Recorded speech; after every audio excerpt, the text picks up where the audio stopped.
vocês? Como estão?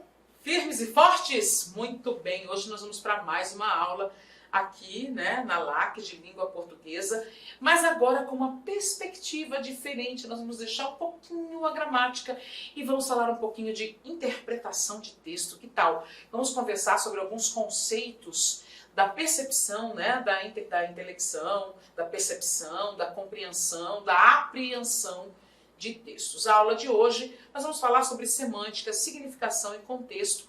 Vamos trabalhar alguns conceitos voltados para a percepção dos sentidos do texto. Então vem cá, primeiramente, Glaucio, o que é semântica?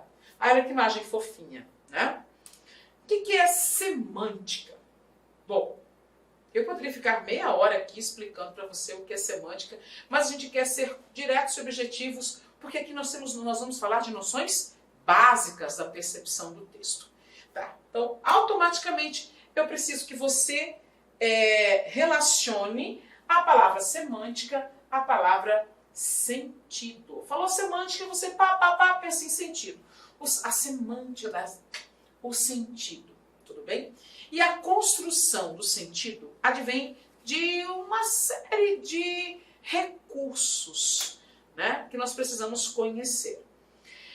Em primeiro lugar, nós precisamos conhecer isto aqui. Conhecer não, que você conhece.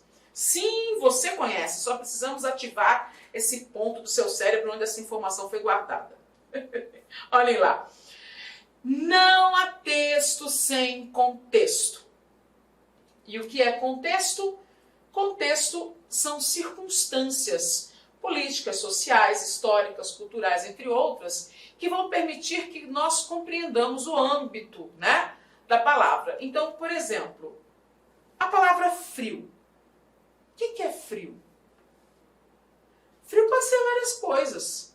Eu preciso saber em que contexto a palavra frio foi utilizada. Então, eu não gosto de frio. O que eu quis dizer? Eu não gosto de frio. Eu não gosto quando o tempo está frio. Posso pensar desse jeito. Então, o contexto, a circunstância, é o aspecto climático. Concorda? Muito bem.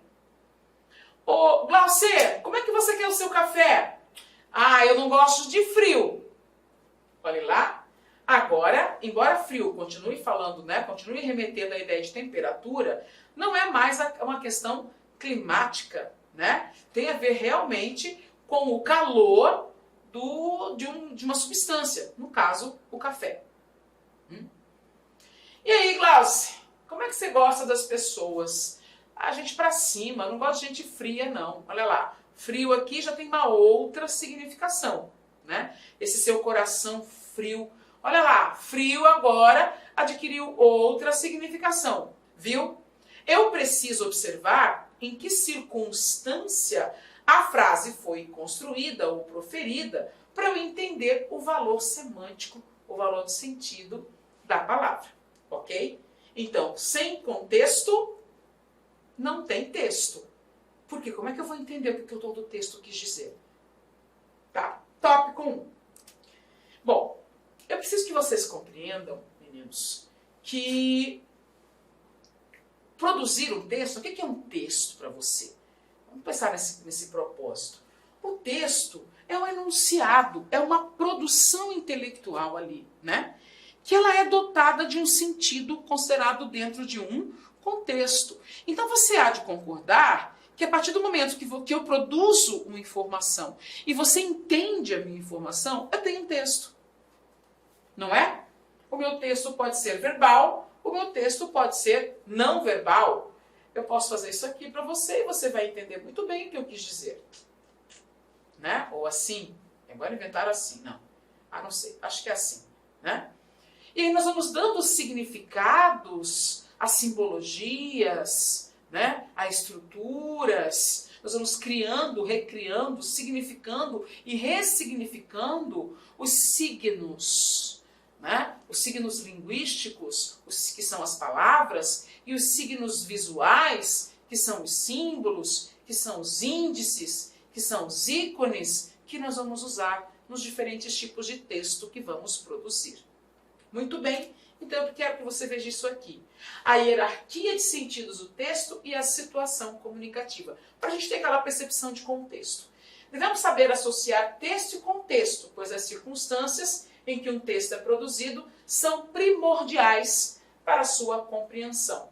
No caso de textos verbais, a eficácia comunicativa advém da compreensão do significado das palavras no texto e do texto no contexto. Como nós acabamos de falar, eu brinquei com aquela situação em relação à palavra frio. O que ela significa nesse texto, nesse contexto? Porque muitas vezes a frase é a mesma, né? Eu não gosto de frio. E aí, como você vai entender isso, vai depender da sua percepção da situação em que estamos realizando o processo de comunicação. Ok? Não há texto sem contexto. E aí nós vamos pular para isso aqui. Nós vamos conhecer agora alguns conceitos básicos para a percepção. Nós temos conotação e denotação. Olha lá, uma palavra pode ter sentidos diferentes, dependendo do contexto. E aí, esse sentido pode ser o sentido real, lembra de dicionário, ok? O sentido denotativo ou a denotação. Tá? Eu uso da palavra em sentido real, em sentido literal, no sentido dicionarizado. E aí, eu preciso que vocês entendam, né? Olhem lá. Antes de assar o bolo, é necessário pré-aquecer o forno a 180 graus Celsius. Este remédio é contraindicado em caso de suspeita de dengue. Repare que todas as palavras que foram escritas aqui foram usadas no seu sentido literal, no seu sentido real, no seu sentido básico que nós encontramos no dicionário. Viu? Estamos usando as palavras no sentido denotativo. Esse é um sentido que tem um valor estrito, um valor específico, um valor que não precisa ser ressignificado. O significado dicionarizado foi aplicado naquele contexto e pronto. Em contrapartida, nós temos o sentido conotativo. Lembre-se de ser, de criativo, né? E aí, ser de criativo, ser de criatividade, né? Uso de palavra com sentido figurado, ou seja, é a ressignificação da palavra de acordo com o contexto que ela foi usada. Eu peguei emprestada a palavra do sentido real e atribuí a ela uma nova significação. Vejamos aqui. Muitos casos novos da doença saltavam aos olhos dos pesquisadores. Pelo amor de Deus, eu não posso considerar o verbo saltar aqui no sentido denotativo, né? Porque como é que... Nossa, eu não consigo nem imaginar o olho... Igual aqueles olhos de desenho animado, né? Saltando dos pesquisadores. Vejam isso, né? Ele ficou todo derretido com as declarações dela. Ai, você imagina, você fala para alguém, nossa, você é tão bonito e inteligente, e a pessoa derrete. Né? Eu não posso considerar o valor literal do verbo derreter nessa frase, né? Aqui no caso ele não é verbo, aqui ele está adjetivado. Nós não podemos levar em consideração no sentido denotativo. Aqui tem que ser no sentido conotativo. Tire o seu cavalo da chuva. Mas nem está chovendo. Peraí, você não me entendeu? Porque você ficou interpretando no sentido denotativo e eu usei a palavra no sentido figurado, no sentido conotativo, que é riquíssimo. Porque realmente é ser de criatividade, de criação, tá? De um valor assim, cerebral. Ok? O sentido básico aqui, denotação, sentido denotativo, valor real, valor literal, valor dicionarizado, significado específico, objetivo. Conotação, sentido figurado, criativo, é o sentido da brincadeira, da figuração, das metáforas, das figuras de linguagem, é o sentido criativo, cheio de significação e ressignificação, tá? Fechamos? E duas coisas que eu queria que você percebesse. A denotação, ela é objetiva, a linguagem é objetiva, E na conotação, a linguagem é subjetiva. Então, olha, a conotação, né? Nós vamos fazer uma aula de funções da linguagem. Convido você desde já a assistir, tá? Muito boa. Quando a gente usa muito a conotação, a subjetividade aumenta. E aí, como aumenta a subjetividade, significa que eu estou colocando foco no meu sentimento, na minha pessoalidade. Então, por exemplo, se eu tenho que escrever um texto dissertativo, o texto dissertativo, ele tem como uma das características a objetividade. Ou seja, eu preciso escrever no meu texto dissertativo predominantemente palavras com valor denotativo. Agora, eu vou escrever um artigo de opinião, eu vou escrever uma crônica argumentativa, ou mesmo uma crônica narrativa, eu vou escrever uma música, uma poesia, um poema, vou escrever um poema, aliás. O que eu vou fazer? Eu vou usar a objetividade? Não, eu vou usar toda a minha criatividade. Então, a minha linguagem vai ser conotativa, subjetiva. Ok? Tá. Agora, nós vamos conhecer alguns termos dessa percepção toda. Eu preciso que vocês saibam que é uma sinonímia, relação de antonímia. Vem cá. Muitas vezes, e aí eu preciso disso, por quê?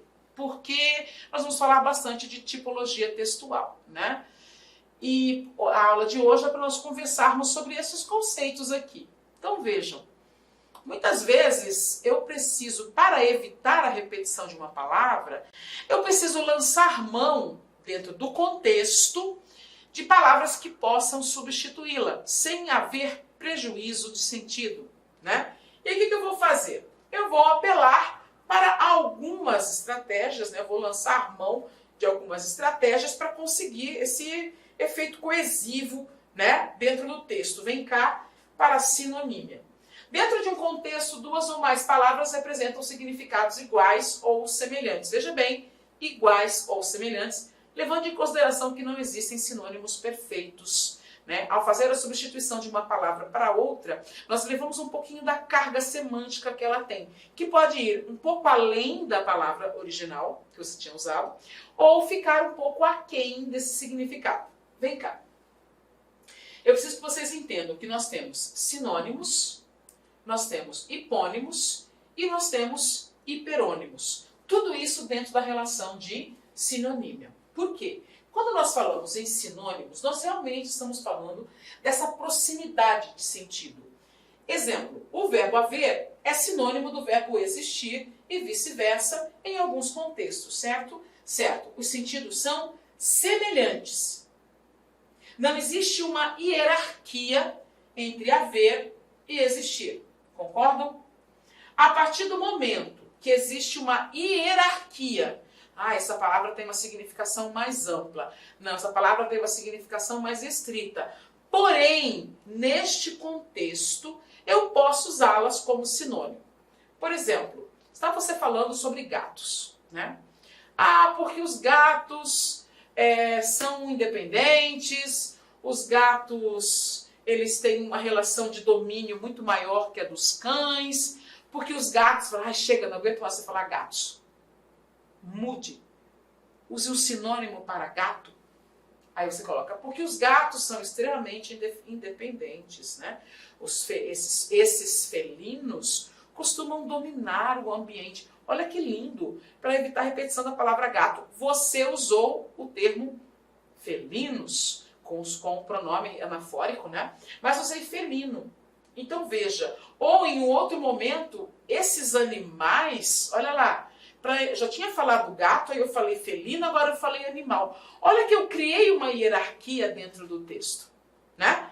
Entre as palavras que eu estou usando como sinônimas para evitar a repetição. Então, quando a gente fala em sinonímia, nós estamos levando em consideração todo esse conjunto em que pode não haver a hierarquia, eu só tenho simplesmente duas palavras com sentidos próximos, com sentidos semelhantes, e palavras que só são iguais, semelhantes, porque dentro do contexto vão estabelecer uma relação de coesão, né? Para evitar a repetição de uma, eu lanço mão da outra. E aí nós temos hipônimos. O que é o hipônimo? Hipo, menos, para baixo, inferior. Então, o sentido é estrito, o sentido é reduzido. Então, gato e outra. Para estabelecer a relação entre hipônimo e hiperônimo, eu preciso de pelo menos 2 elementos, tá? Para conseguir fazer esse parâmetro. Então, veja, eu tenho a palavra gato e a palavra felino. Note que eu deixei a palavra gato em letra maiúscula. Então, se eu analiso gato em relação a felino, repare que o significado de gato é menor. Menor não, é mais estrito. Ele não é amplo. Quem é amplo é felino. Ah, então gato, a palavra gato em relação à palavra felino é um hipônimo. Por quê? Porque sua significação é menos ampla, é menos abrangente. Felino tem uma significação mais abrangente. Em felino eu vou incluir onça, puma, leão, entendeu? Né? Tá. Hiperônimo, hiper, grande, superior, acima de. Tá. E aí eu tenho o hiperônimo que tem um significado amplo. Veja bem, aqui eu não quis repetir gato e felino, eu dei uma modificada. Animal e felino. Bom, todo felino é animal, mas nem todo animal é felino. Então, o significado de animal é muito mais amplo que de felino. Concordam? Quando eu falo animal, pode ser qualquer animal, independentemente de ser felino. Então, no meu texto, eu posso usar a palavra animal para evitar a repetição da palavra felino. Muito bem. Eu posso dizer que naquele texto, eles são sinônimos.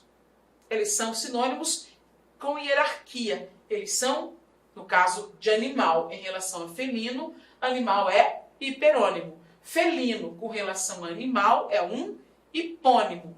Gato em relação a felino é um hipônimo. Felino em relação a gato é um hiperônimo. Entendeu? Aí você fala bichano. O bichano, bom, a gente só chama gato de bichano. Então, gato e bichano seriam sentidos semelhantes, sem uma hierarquia, né? Seriam aqui os sinônimos. Tudo bem este conceito? Muito bem. Então, lembre-se, o significado pode ser apenas no contexto, né? Antonímia. O que nós vamos entender, então, por antonímia? Bom, sim, eu tenho essa aproximação, né? E o anti eu tenho a oposição. Então, eu tenho um nome contrário. Ah, então é antônimo? Não. É o mesmo tipo de relação que nós trouxemos aqui. Quando eu falo antônimo, realmente eu tenho uma palavra cuja significação é oposta à outra. Exemplo, cedo, tarde. Ah, então cedo é antônimo de tarde. Sim. Entretanto, existem relações antonímicas que não acontecem entre palavras que são verdadeiramente antônimas. Eu posso dizer, por exemplo, que eu estava nervosa. Ah, eu estava nervosa porque fulano de tal estava demorando. Eu estava nervosa porque fulano de tal estava demorando. Quanto mais ele demorava, mais impaciente eu ficava. Note que nervosa e impaciente são uma relação de sinonímia ali. Concordam? Então, se eu colocar assim, eu coloquei impaciente, tem que ser paciente. Eu quero trabalhar a relação de antonímia. A demora de fulano de tal estava me deixando nervosa. Quanto mais ele demorava, menos paciente eu ficava. Então, eu tenho paciente como em oposição a nervosa. Paciente é antônimo de nervosa? Não, né? Mas no texto não funcionou? Sim, funcionou. Então, veja que antonímia foi a percepção dessa relação. Nervosa e paciente não são antônimos. Mas, nesse contexto, eu fiz as duas palavras entrarem em contraste. Viram? Então, quando eu falo em antonímia, eu estou falando desse tipo de relação.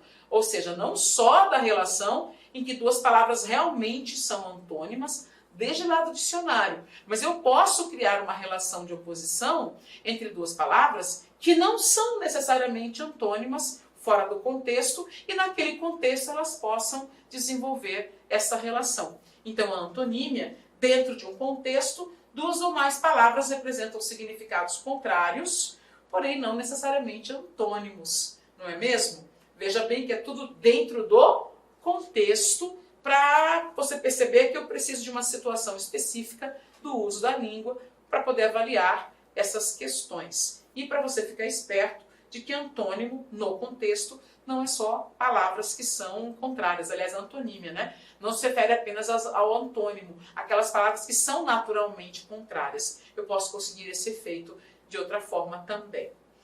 E aí, o que eu trouxe aqui para vocês?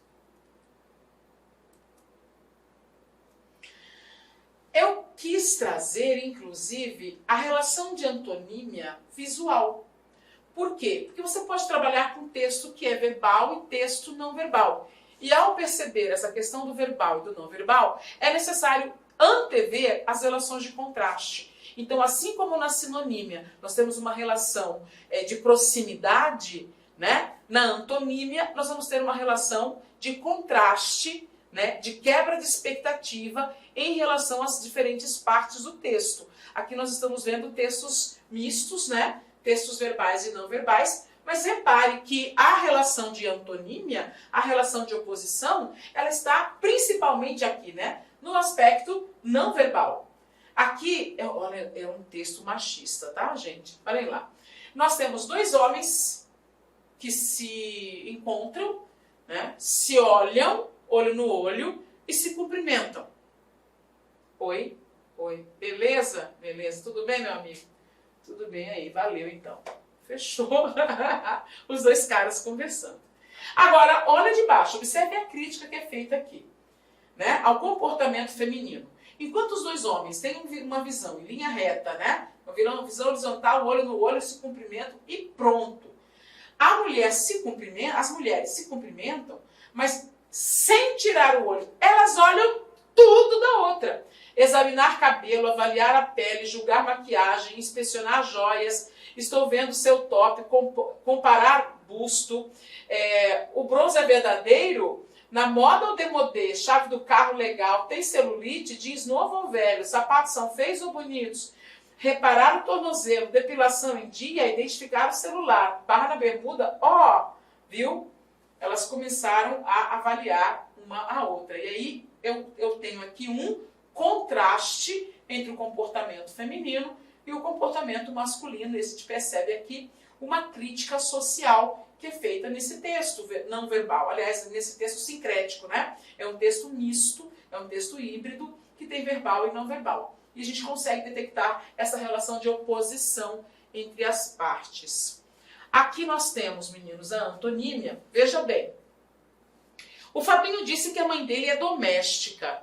Que sorte a dele. A minha mãe é braba pra caramba. Tenho quase certeza que ela é selvagem. Então repare aqui que eu tenho esse contraponto entre selvagem e doméstica, funcionando na relação de antonímia dentro do texto. E aí você vai perceber a intenção do autor do texto ao criar esse contraste. Repare que o menino deu um cala-boca no outro, que já foi lá fazer fofoca, porque a mãe do menino era empregada doméstica, e o outro já foi lá e disse, minha mãe é brava, minha mãe é selvagem. Ou seja, mãe é mãe, não importa a profissão da mãe, né? E nós temos essa percepção, uma crítica social dos dois casos, típica desse gênero textual, o gênero tira, né?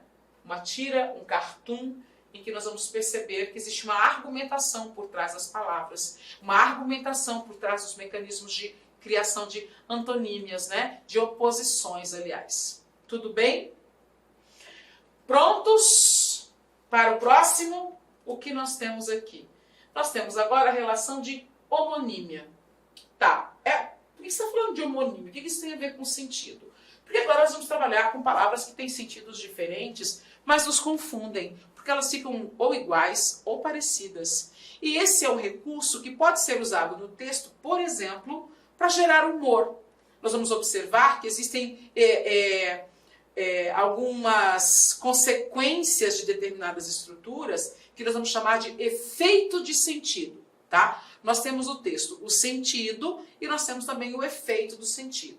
O efeito de sentido são as consequências geradas pela construção do texto com determinados recursos expressivos, recursos linguísticos. Vejam só, nós acabamos de ver as relações de sinônimo e de antônimos, ou de sinonímia e antonímia. Agora nós vamos para a homonímia.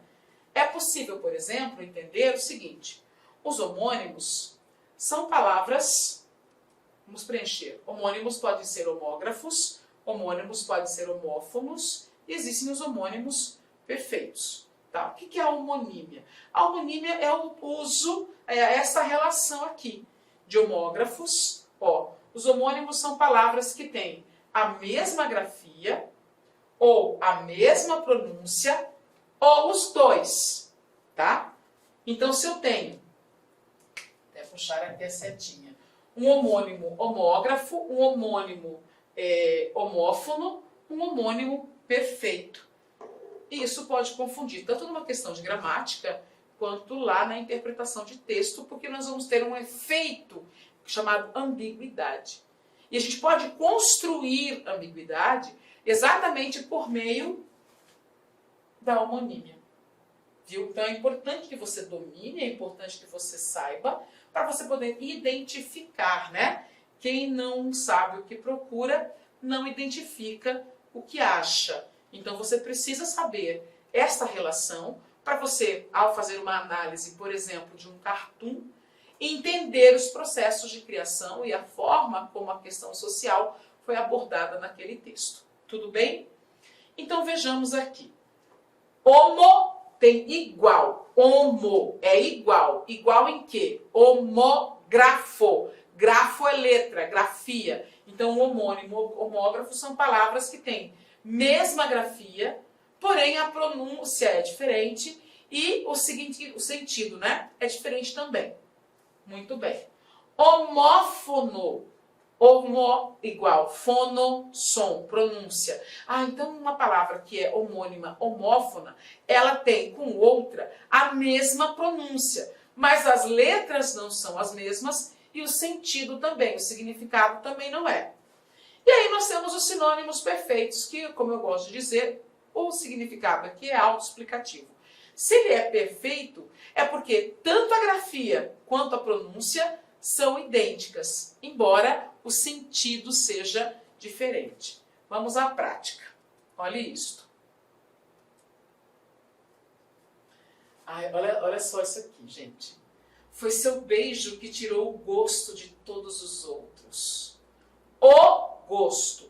Aí do outro lado eu tenho: eu gosto de pessoas que tiram sorrisos de mim quando eu menos espero e mais preciso. Olha que bonito isso, meninos. Ó, então eu tenho isso aqui. Gosto, o gosto, quer dizer o sabor. É um substantivo. Eu gosto, olha lá, gosto é verbo e a pronúncia é aberta. As letras, ó, G-O-S-T-O, acontecem nas duas. Então as letras são as mesmas, mas a pronúncia é diferente, o sentido também. Gosto e gosto são homônimos homógrafos, ou seja, tem as mesmas letras e só. Muito bem. São os homógrafos. Veja isto. Homônimos homófonos, mesma pronúncia, letras diferentes. Veja isso. Taxa com X, taxa com CH. Taxa com CH, pequeno prego. Taxa com X, imposto. A pronúncia é a mesma, viu? Eles são homônimos homófonos. Aí, o que isso tem a ver? O que isso tem a ver? Eu posso conseguir humor, eu posso conseguir ambiguidade, explorando esta relação dentro do texto. E é importante que você veja que muitas vezes o autor do texto quer fazer uma crítica. E aí ele faz uma brincadeira, um contraste, usando exatamente esses recursos linguísticos para conseguir atingir, para conseguir fazer a crítica que ele objetiva, né? Muito bem, homônimos perfeitos. E aí eu trouxe para você já, né? Mestre, como eu posso ajudar o próximo nesta época de pandemia? O primeiro passo é não ficar muito próximo do próximo. Olha lá. Ficar próximo, ajudar o próximo. Então eu tenho próximo adjetivo, no sentido de junto, e próximo, o substantivo, representando aquele que está ao seu lado, aquele com quem você tem uma relação de irmandade, né? Do ponto de vista espiritual, do ponto de vista religioso. Reparem que são palavras diferentes, um é substantivo, o outro é adjetivo.